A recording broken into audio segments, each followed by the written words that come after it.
Good morning. It's a pleasure to be here with you at the European Clubhouse Conference. I am pleased that even though we are in the grips of the coronavirus pandemic, that we can still all be together, even if it's only virtually. Thank you to Clubhouse Ithaca Roma and Clubhouse Europe for organizing this event and all of your hard work. We really need it. I'd like to take a moment at the beginning of my talk and acknowledge Vander Reitzma for his work and leadership with Clubhouse Europe.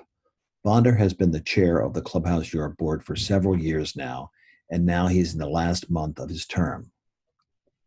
Vander, I appreciate you and your leadership and your willingness to contribute your time and energy even after you have been retired from daily Clubhouse employment. Thank you for your service to our Clubhouse community. We are all grateful for your many contributions. As I have been preparing these remarks for this and other Clubhouse conferences, the obvious theme emerges: how the pandemic has changed the world and how it has changed how we work together in the Clubhouse International community. We often say that the virus has changed everything. We say that it's challenged how we work and how we live. But while this is true, the more I think about it, the more I realize it is also true that many things have not changed at all. Yes, a lot of things are different. The pandemic has caused much damage to people's lives, to families, businesses, schools, and social institutions. It's disrupting everyone, no matter who we are or where we live.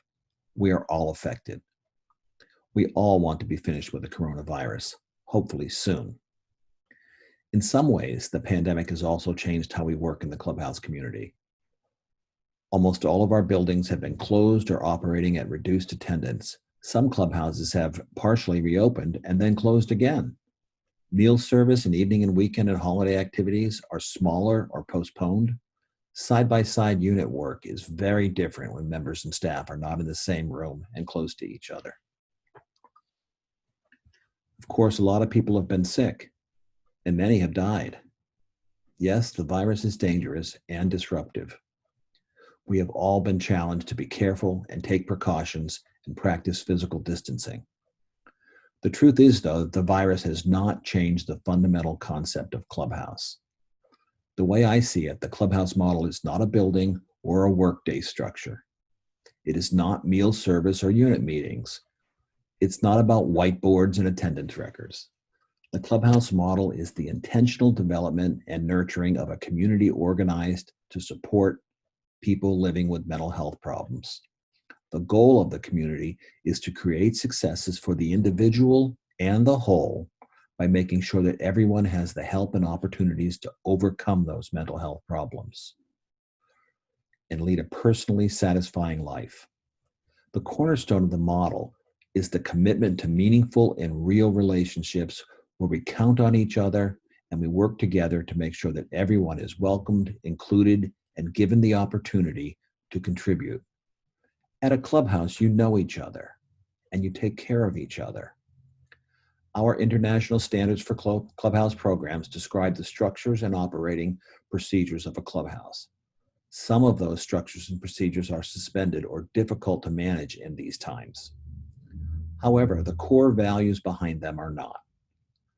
Creating a welcoming and caring community and believing in the potential of each person to contribute to the group, regardless of their mental health challenges, proved to be an extraordinary vehicle for reducing social isolation and restoring lives. It was true when the first clubhouse opened in 1948, and it continues to be true today. What you do in your clubhouse communities is extraordinary. It is special, and it is uniquely different. The clubhouse way of working is extraordinary because we bring people together, people who are typically marginalized, excluded, and often not at their best when we meet them. We bring people together and we create community. We create shared purpose and opportunity, and we work hard to include everyone. For 72 years now, we've seen how creating community can pull people living with mental illness out of loneliness and desperation. We have seen how individuals can rebuild their lives through work, friendships, and repeated chances to succeed. There is plenty of evidence, new and old, published and unpublished, peer-reviewed and anecdotal, that demonstrates the effectiveness of our model.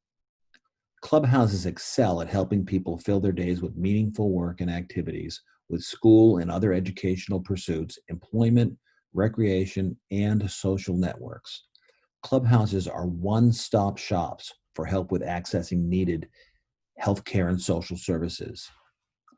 Your extraordinary Clubhouse communities are sophisticated opportunity systems where a life with mental illness is understood and where each person is given the time, the encouragement, and as many chances as they need to succeed.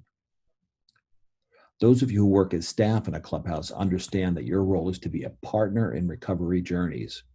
Your work in the Clubhouse community is as a full participant, acting as a talent scout, a cheerleader, an encouraging supporter, and a friendly guide along the way. The necessary roll up your sleeves and get in there and work requirements of a Clubhouse staff person are not for everyone. But for those of you who do it, you are the fuel that powers the community. You are extraordinary and you make a difference.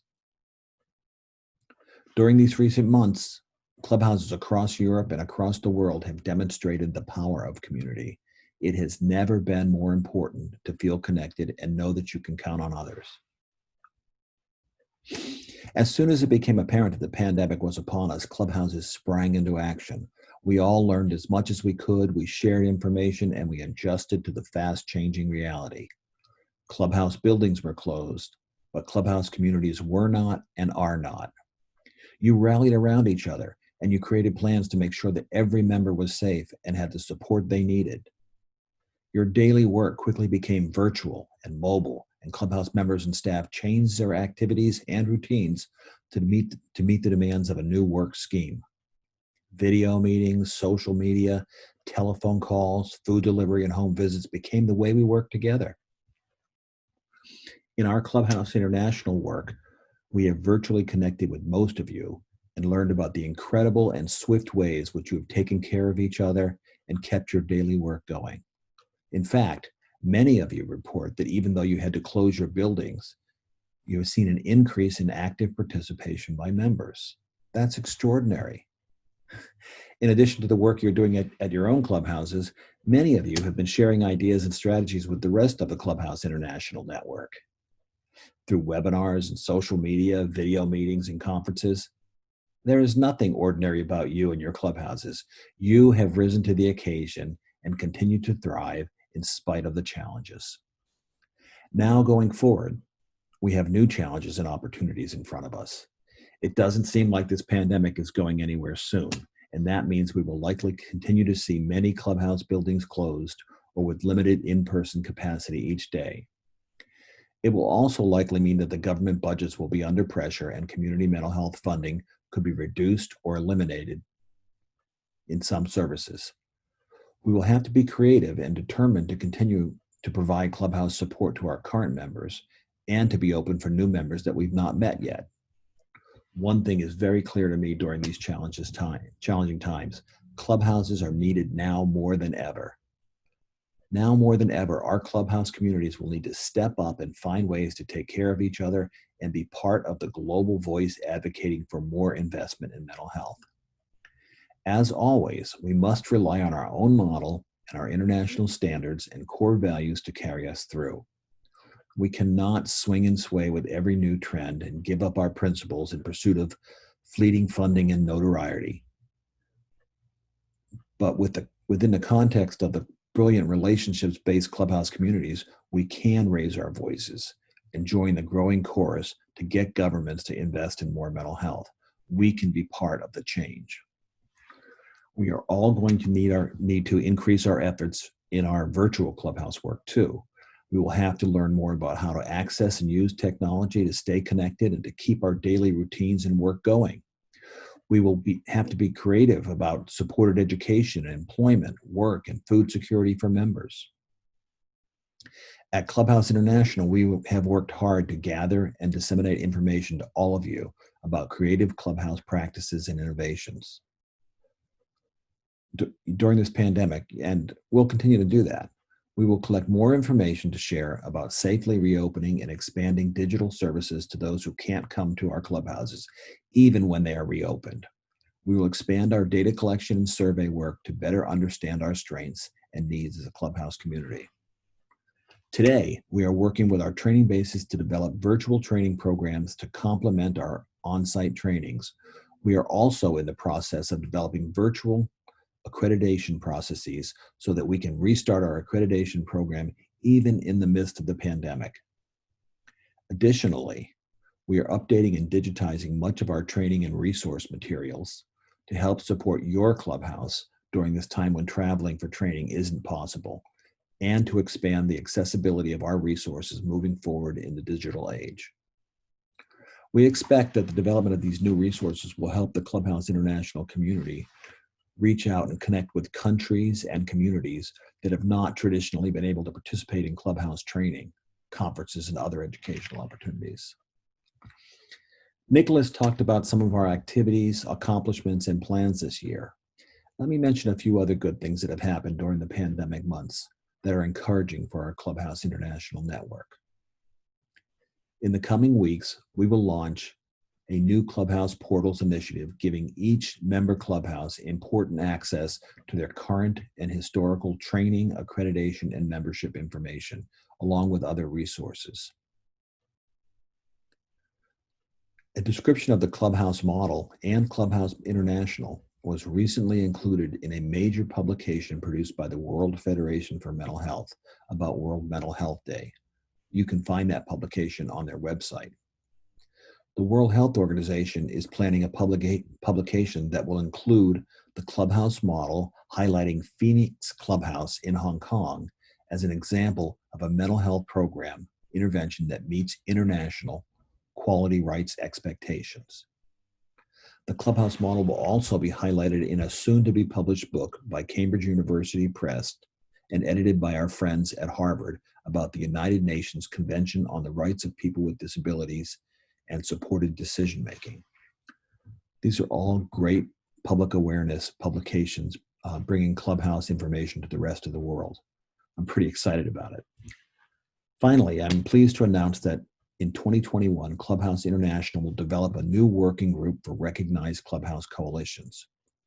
With the growth and advancement of more than 20 Clubhouse coalitions around the world, it is more than time to include and draw on the representative experience and interest of Clubhouse coalition leadership in the strategic thinking and implementation of Clubhouse International's priorities and goals. It is our hope that this new group, the Clubhouse Coalitions Group, will help us improve and expand the positive impact of our training-based group, the accreditation faculty, the Clubhouse Advisory Council, and the Board of Directors, along with the Clubhouse International staff. Look for more information about this group in the coming months. Again, and finally, I want to thank each of you who has worked so hard to ensure that your Clubhouse community remains a strong and effective web of support for its members, especially during this complicated and difficult time. Together, we can do this. We are doing this, and will continue to. I wish you a good conference and the rest of the program. Thank you.